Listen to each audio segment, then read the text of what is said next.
Assalamualaikum warahmatullahi wabarakatuh. Halo sahabat sejuta kisah.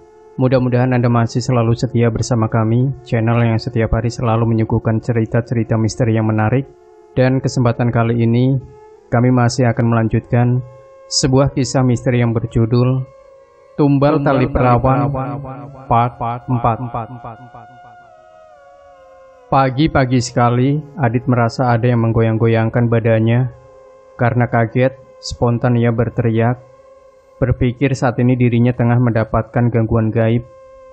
"Dit, bangun, kok malah teriak-teriak?" ucap Nek Harjo heran dengan reaksi Adit. Tersadar ternyata orang yang ada di sampingnya adalah Nek Harjo. Ternyata ia sedang mencoba membangunkan Adit. "Kenapa, Nek?" "Masih pagi ini," ujar Adit. Dilihatnya jam juga baru menunjukkan pukul 5 pagi. "Sudah, ayo siap-siap. Ikut nenek jalan pagi," tegas nenek yang langsung bangkit berdiri. Baru beberapa langkah Nek Harjo berjalan, ia berhenti dan menoleh kembali ke arah cucunya. "Kalau kedinginan, tidur itu jangan cuma pakai celana dalam, apalagi tangannya dimasukin ke dalam celana," ujar neneknya sambil tertawa. Adit yang belum menyadari keadaannya hanya melongo. Baru ketika dia melihat ke bawah, benar saja posisi tangannya saat itu masih berada di dalam celana. "Astaga," ucap Adit merutuki kebodohannya.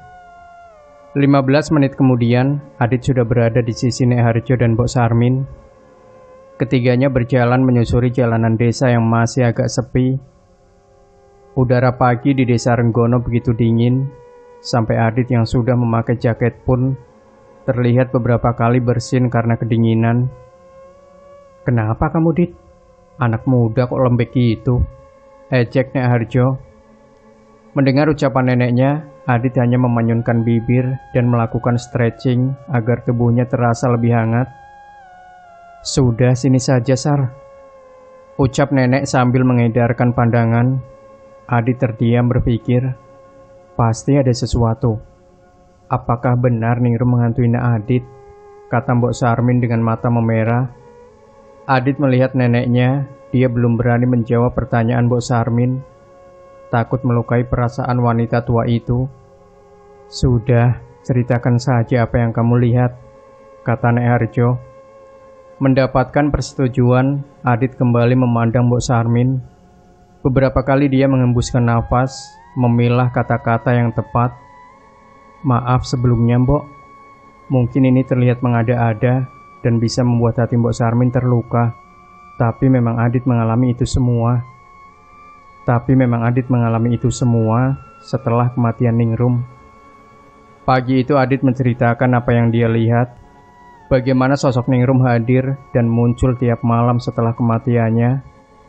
"Kenapa kamu jadi seperti ini, Nduk?" ujar Mbok Sarmin pelan. Saat Adit sudah selesai bercerita. "Mbok, kalau boleh Adit tahu, apakah ada sesuatu yang janggal saat sebelum Ningrum meninggal?" tanya Adit. "Tidak ada sama sekali.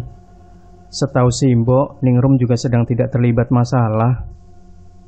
Mbok tahu persis seperti apa anak itu. Malam sebelum kematiannya juga, dia tidak memperlihatkan sesuatu yang aneh-aneh," ujar Mbok Sarmin. Adit termenung, akankah dia bertanya lebih lanjut, meskipun ini merupakan momen yang tepat untuk mengulik keseharian Ningrum. Tapi terbersit rasa tidak tega ketika menatap wajah tua di depannya itu. "Mbok, sekali lagi Adit minta maaf. Apakah si Mbok sudah diberitahu soal penyebab kematian Ningrum?" ucap Adit. Dia sesekali melirik ke arah Nek Harjo. Takut apa yang dia tanyakan membuat Mbok Sarmin tersinggung. Mbok Sarmin terdiam cukup lama. Polisi dan Pak Kades sudah memberitahu si Mbok. Tapi si Mbok tidak percaya kalau Ningrum sedang hamil. dia bukan wanita seperti itu. Terlebih tidak ada tanda-tanda yang menunjukkan kalau dia sedang hamil, ujar Simbok. Benar apa yang disampaikan Pak Kades, bahwa tidak ada seorang pun yang mengetahui apakah Ningrum sedang dekat dengan seorang laki-laki. Kemudian Adit menceritakan apa yang dia dengar saat berada di rumah Pak Kades. Semua percakapan yang Adit ingat, ia ceritakan kepada Nek Harjo dan Mbok Sarmin. Serius kamu, Dit? Kamu gak salah dengar kan? Ucap Nek Harjo. Sepintas Adit melihat kedua wanita itu saling pandang. Kamu tahu apa artinya tumbal tali perawan? Tanya Nek Harjo. Ya, kata mereka itu merupakan sebuah praktik ilmu hitam untuk mendapatkan kekuatan atau kekayaan secara instan. Jawab Adit mengingat apa yang disampaikan oleh Arif.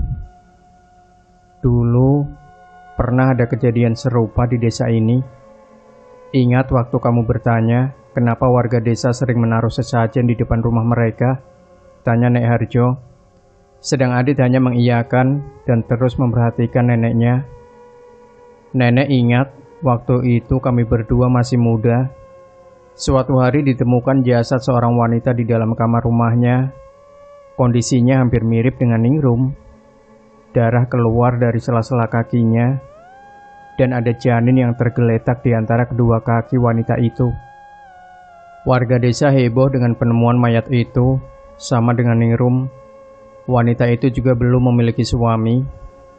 Pihak keluarga menyangkal kalau anak mereka sudah melakukan perbuatan zina dengan berhubungan suami istri di luar pernikahan. Akan tetapi warga tidak percaya sama sekali, tutur Nek Harjo. Sejenak Nek Harjo berhenti, dia menghela nafas dalam-dalam. Adit menengok ke arah Mbok Sarmin. Dia kini terlihat sangat tersiksa. Ingin Adit menghentikan cerita neneknya, tapi rasa penasaran kian muncul di dalam diri Adit. Terus, Nek? Tanya Adit mendesak. Karena neneknya justru berhenti bercerita dan terus menatap ke arah gunung. Setelah itu warga desa mulai mendapatkan teror. Semakin tidak percayalah mereka, karena selain kematian yang sangat tidak wajar, hanya laki-laki dan perempuan hamil saja yang mendapatkan teror. Ucap Nek Harjo. Adit termenung, berpikir polanya benar-benar mirip. Hanya saja yang membuat berbeda hanya dirinya yang mendapatkan teror itu. Dan tiba-tiba saja teror itu menghilang. Tanya Adit penasaran. Dia berharap neneknya mengatakan iya, akan tetapi justru sebaliknya. Jawaban yang Adit dapatkan malah justru menambah kerisauannya. Tidak, nenek masih ingat betul. Semua warga desa ketakutan saat malam menjelang. Sampai saat ini pun, kamu tahu sendiri, ketika malam datang suasana desa terlihat begitu sepi. Bayangan kejadian itu masih membekas secara turun-temurun di antara kami semua. Hingga pada suatu ketika, ada seorang pendatang, entah bagaimana ceritanya, dia melihat ada seorang wanita yang sedang memakan ari-ari bayi. Mendengar hal itu, warga desa marah dan mencari sosok yang diciri-cirikan oleh laki-laki itu. Lanjut Nek Harjo. Adit termenung mendengar cerita neneknya. Dia merasa mual dan jijik. Terus wanita itu diusir keluar desa? Tanya Adit. Tidak, wanita itu langsung dihakimi warga dan dibakar bersama dengan rumahnya. Ucap Nek Harjo bergidik. Tapi belum tentu wanita itu dalang dari kejadian ini kan? Belum sempat Adit mendengar jawaban neneknya, tiba-tiba saja Mbok Sarmin berucap, sebentar, Mbok ingat, beberapa hari sebelum kematian Ningrum, dia mengatakan kalau dirinya sedang melihat wanita asing yang memperhatikan rumah kami.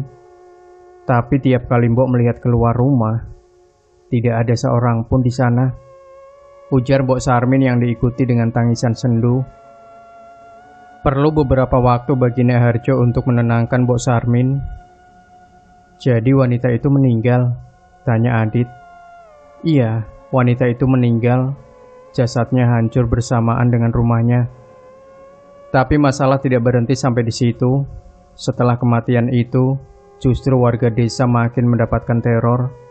Bukan hanya pemuda dan wanita hamil saja, malah hampir semua orang, terutama orang-orang yang menghakimi wanita itu. Bahkan laki-laki yang menyebarkan berita itu menjadi gila dan berakhir dengan gantung diri. Jawab Nyai Harjo dengan sesekali memejamkan matanya, seolah dia datang kembali ke masa itu. Adit mulai dihinggapi rasa ngeri. Ternyata memilih liburan ke rumah neneknya merupakan pilihan yang benar-benar salah.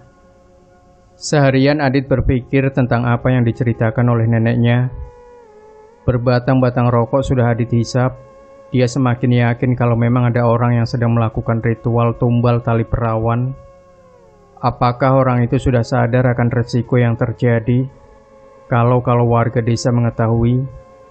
Kalau warga desa mengetahui jika dirinya sedang melakukan sebuah ritual penumbalan, sehingga dia berniat mencari kambing hitam, batin Adit.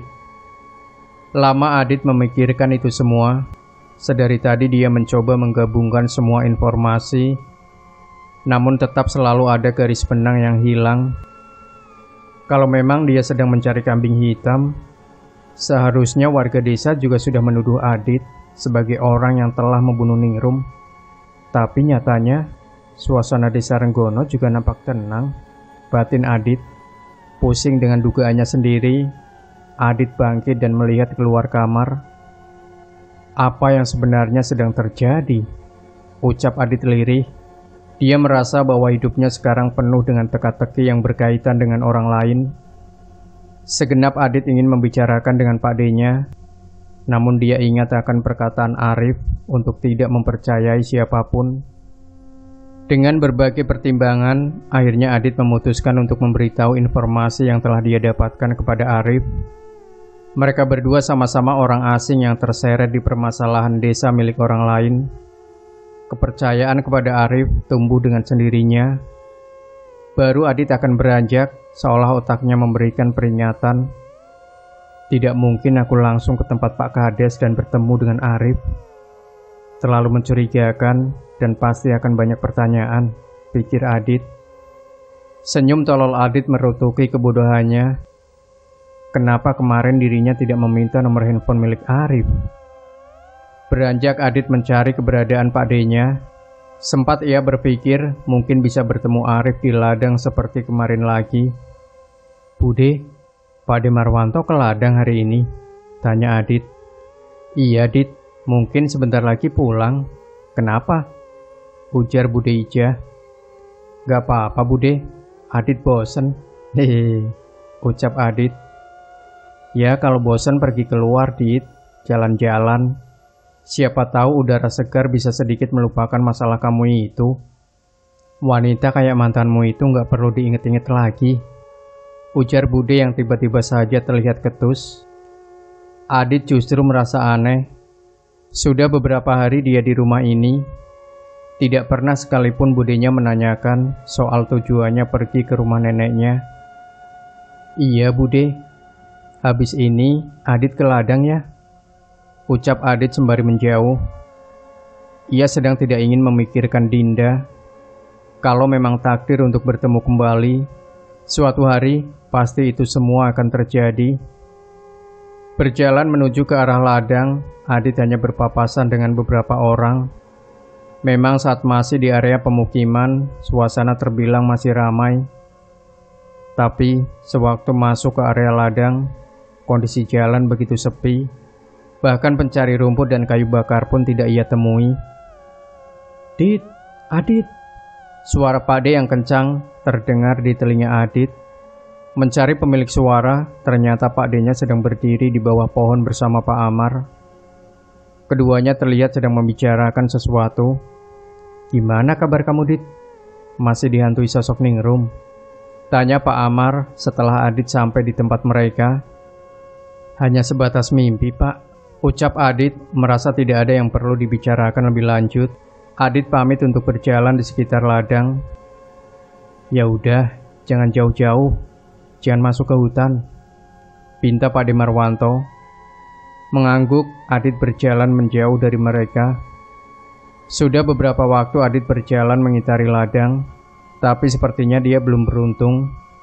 Sosok Arif tak terlihat sama sekali. Ada niatan untuk datang ke rumah Pak Kades, akan tetapi ia urungkan. Siapa tahu besok pagi Arif kesini, batinnya. Lantunan suara azan terdengar saut-sautan di telinga Adit. Namun perasaannya sedari tadi tak kunjung membaik.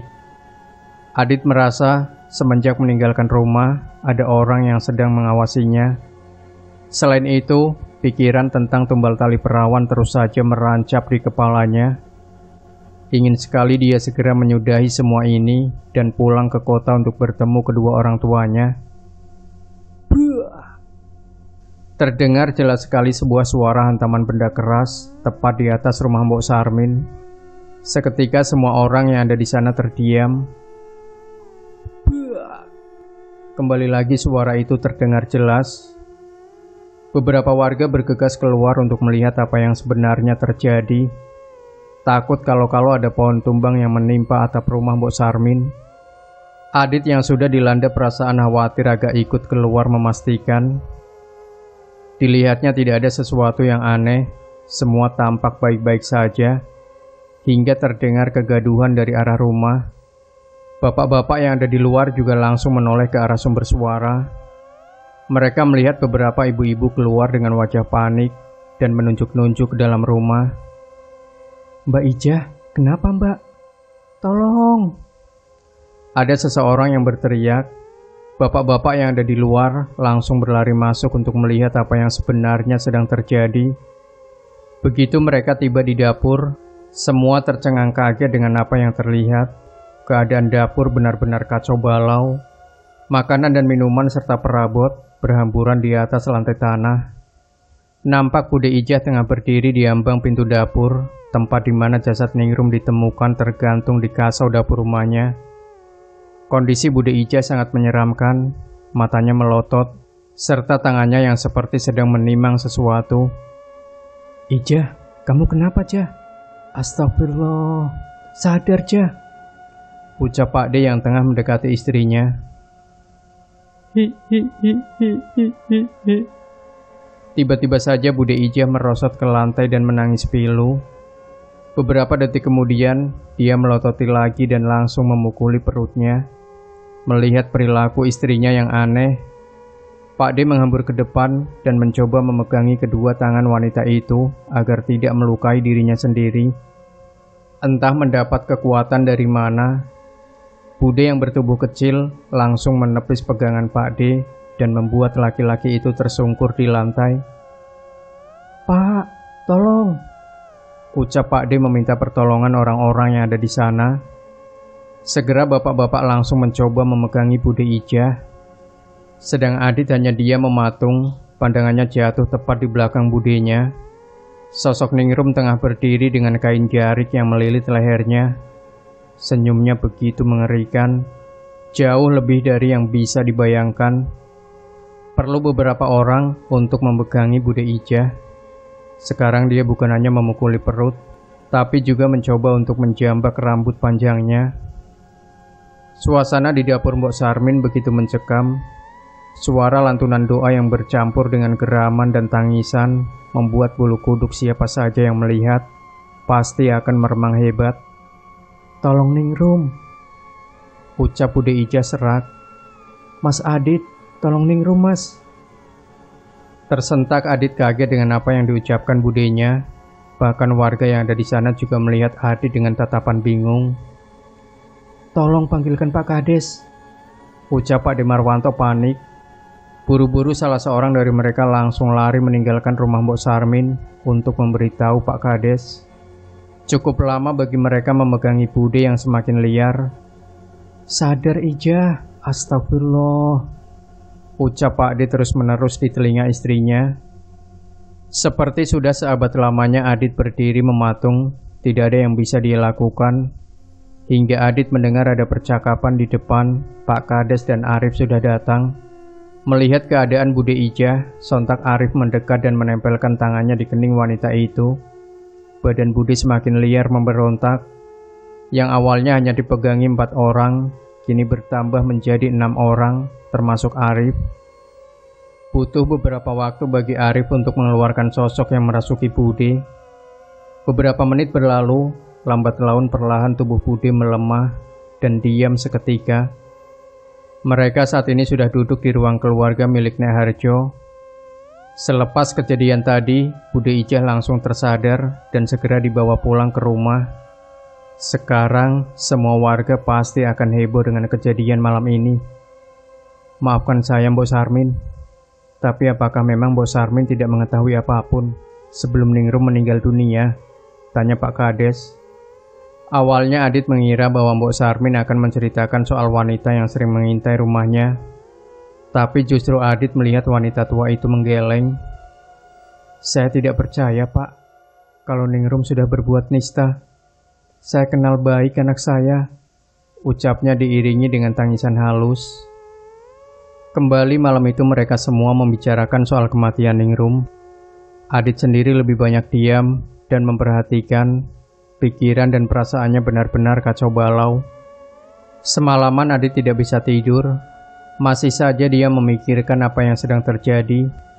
Ingin menceritakan semua yang dia ketahui kepada Arif, tapi situasinya tidak mendukung sama sekali. Beruntungnya saat Adit pergi ke kamar mandi, tiba-tiba saja Arif sudah duduk di amben dapur Nek Harjo. Dia meminta untuk esok pagi pergi ke ladang yang berbatasan dengan hutan. Pagi-pagi sekali Adit sudah terbangun. Tidurnya tidak nyenyak sama sekali. Sosok Ningrum terus muncul dalam mimpinya.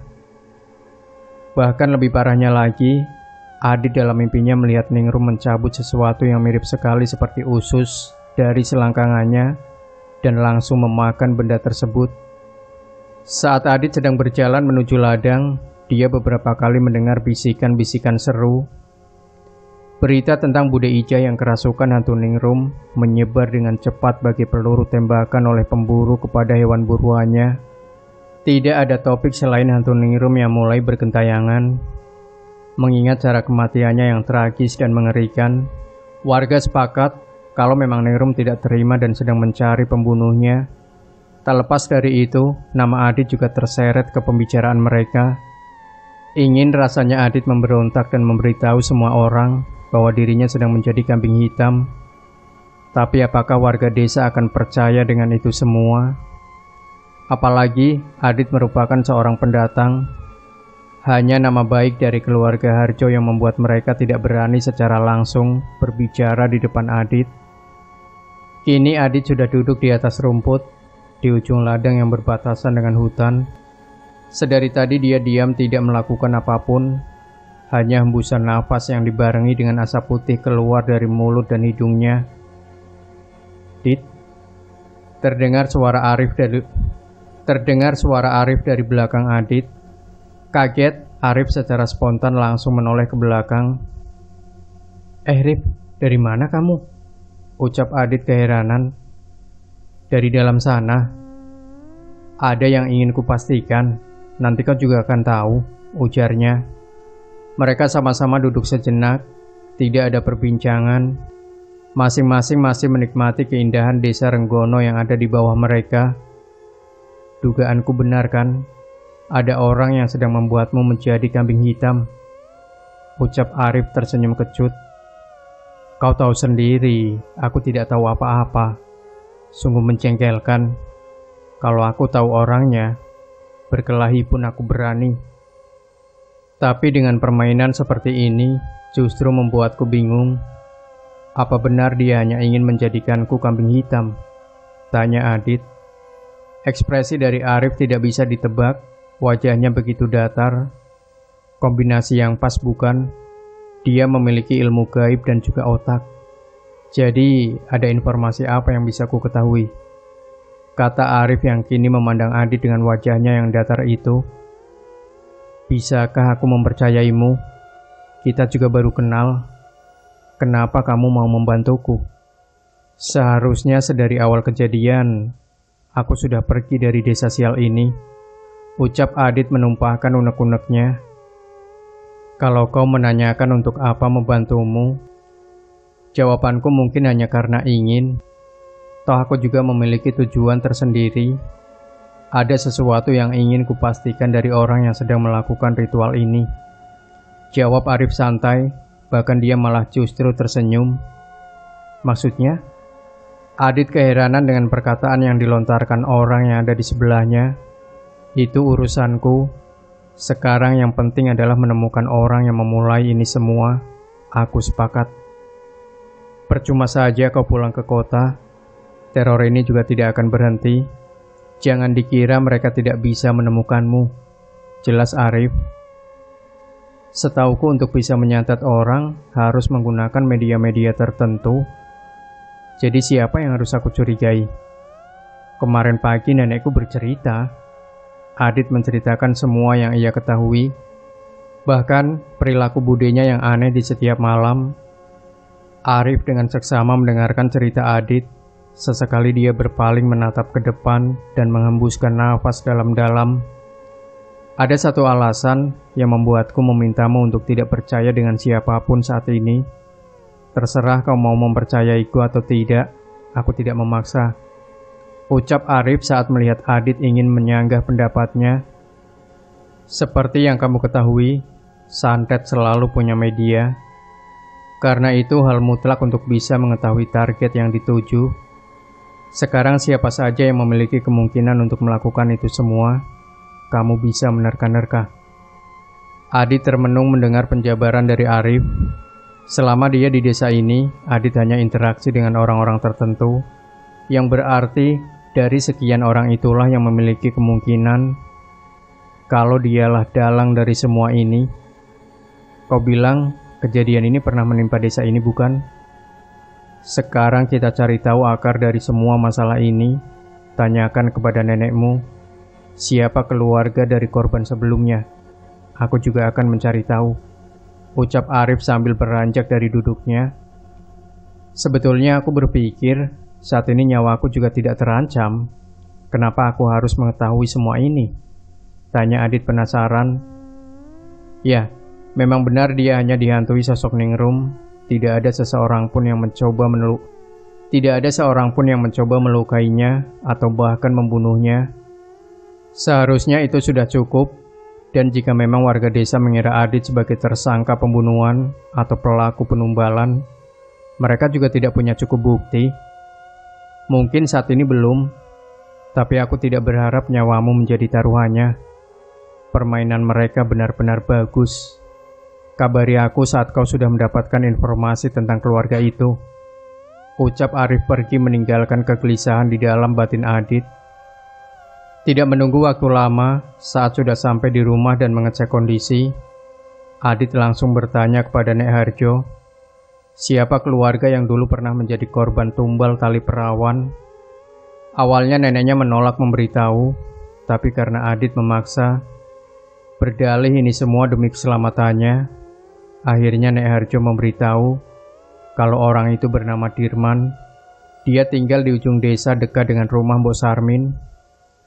Mendapat informasi itu, lantas Adit langsung mengirimkan pesan kepada Arif, mengajaknya untuk pergi menemui Pak Dirman. Jangan sekarang, kita tunggu waktu yang tepat, nanti ku kabari.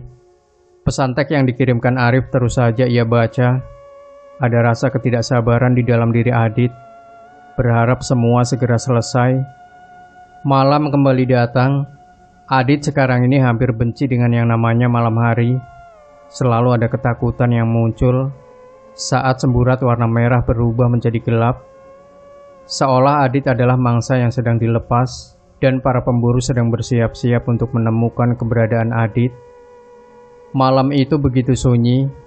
Kabar tersiarnya sosok hantu Ningrum benar-benar membuat desa Renggono seolah menjadi tempat tak berpenghuni. Bahkan pengajian yang seharusnya dilakukan di tempat Mbok Sarmin sengaja dibatalkan agar tidak terjadi kejadian seperti semalam. Waktu terus berlalu, Adit tak kunjung bisa memejamkan matanya. Jam sudah menunjukkan pukul 2 pagi. Sedari tadi dia mendengar ada suara langkah kaki yang terus saja mondar-mandir di luar rumah, tepat berada di sisi jendela kamarnya. Adit tidak menggubris itu semua. Dia mencoba tetap tenang dengan menempelkan headset di telinganya agar tidak mendengarkan suara tersebut. Krek. Terdengar jelas sekali daun pintu yang sedang dibuka. Adit seketika bangkit. Nuraninya mengatakan kalau itu pasti budenya. Pelan-pelan agar tidak menimbulkan suara, Adit berjalan ke arah pintu kamar dan mencoba melihat. Benar saja, Bude Ijah tengah berjalan menuju dapur. Rasa penasaran dan kecurigaan benar-benar menyelimuti Adit. Sempat dia berpikir kalau orang di balik semua ini adalah Bude Ijah. Berpura-pura ingin ke kamar mandi, Adit berjalan ke arah dapur. Namun ketika sudah sampai di dapur, Adit tidak menemukan sosok Bude Ijah. Hanya pintu kayu yang berada di ujung dapur sedikit terbuka. Buru-buru Adit melihat. Benar pikir Adit, budenya sedang pergi dari rumah ini, entah sedang menuju kemana. Nekat, Adit mengikuti wanita itu. Jalanan desa begitu sepi, sesekali Adit bergidik memperhatikan sekitarnya. Untung saja kabut sedang turun, jadi jika budenya berbalik, dia tidak akan langsung mengenali Adit. Aneh, mau kemana sebetulnya Bude Ijah pergi? Batin Adit. Terus saja dia melangkah. Jarak yang tidak begitu jauh membuat Adit harus sedikit bersembunyi. Namun budenya sedari tadi juga tidak menengok ke arah belakang. Sosoknya terus saja berjalan hingga menuju ke arah hutan. Adit berhenti dan langsung jongkok menggeser tubuhnya ke arah semak. Kini Bude Ijah sedang berbicara dengan laki-laki yang Adit tidak kenali. Laki-laki itu berpakaian hitam dan mengenakan kupluk di kepalanya. Beberapa saat kemudian, mereka langsung berjalan masuk ke dalam hutan. Tepat di mana Adit pernah melihat sekumpulan orang membawa tampah berisikan sesajen saat pertama kali datang ke rumah Ningrum. Ada terbersit rasa takut dan ingin kembali, tapi sudah kepalang tanggung. Jika memang Bude yang melakukan ritual ini, maka jelas semua sudah selesai. Esok pagi dia akan memberitahukan semua apa yang dia lihat kepada nenek dan Pak D-nya. Kembali Adit berjalan. Kini dia memberikan jarak yang cukup jauh. Takut suara ranting yang dia injak terdengar oleh mereka berdua. Adit sudah tidak tahu berapa lama dia berjalan. Bodohnya, dia tidak membawa HP untuk merekam semua kejadian ini. Bahkan untuk berjalan saja dia harus berhati-hati karena gelapnya suasana hutan malam itu. Sosok Bude dan orang asing itu sudah berhenti di sebuah pohon besar. Benar dugaannya, pasti mereka akan melakukan ritual. Terlihat kini laki-laki itu bersimpuh dan menghidupkan dupa. Angin dingin tiba-tiba saja datang entah dari mana. Bulu kuduk Adit sontak meremang hebat. Nyai, aku datang kembali malam ini. Aku persembahkan darah ayam hitam, ucap laki-laki itu. Dan betapa mualnya Adit. Dia meminum sesuatu yang mungkin itu adalah darah yang ia sebutkan. Namun itu belum seberapa. Mata Adit membulat seketika. Sosok Bude dan laki-laki itu kini melepaskan pakaian masing-masing dan mulai bercumbu. Kaget dengan apa yang dia lihat dan tidak mau tahu lebih lanjut, Adit pelan-pelan pergi dari tempat itu. Pikirannya benar-benar kalut, merasa jijik dengan apa yang dia lihat. Hingga bruk, ada sesuatu yang jatuh tepat di depannya. Begitu kagetnya dia, tubuhnya tidak bisa bergerak karena syok. Benda putih itu menggeliat. Mas Adit, tolong mas, tolongin Ningrum. Terdengar suara Ningrum yang lirih, tetapi terdengar jelas sekali di telinga Adit. Tersadar, Adit langsung berlari sekencang-kencangnya. Ia tidak peduli kalau budenya atau orang yang bersamanya mendengar suara langkah Adit atau tidak. Adit terjatuh, rasanya kakinya sakit sekali. Sial, umpat Adit. Namun kesialannya tidak berhenti sampai di situ. Kini di depannya ada sosok wanita berbaju gelap dengan rambut panjang yang baunya sungguh memuakan. Adit yang melihat itu panik. Pergelangan kakinya begitu sakit saat ia mencoba untuk berdiri. Siapa kamu? Ujar Adit dengan nafas ngos-ngosan. Tidak menjawab, wanita itu justru tersenyum. Dia membungkuk persis di depan Adit dan mendekatkan kepalanya di telinga Adit. Hati-hati, yang punya ikatan dengan setan sudah datang. Tali perawan sudah dapat 1, kurang 2 lagi. Perjakanya juga sudah disiapkan. Ucapnya dengan nada yang begitu mengerikan. Nah, sahabat sejuta kisah ini masih lumayan panjang, jadi pastikan Anda tidak melewatkan bagian kelima dari sebuah kisah misteri yang berjudul Tumbal Tali Perawan. Dan juga jangan lupa berikan komentar Anda, like, share video ini, subscribe channel Sejuta Kisah, dan nantikan kembali cerita-cerita misteri terbaru dari kami. Wassalamualaikum warahmatullahi wabarakatuh.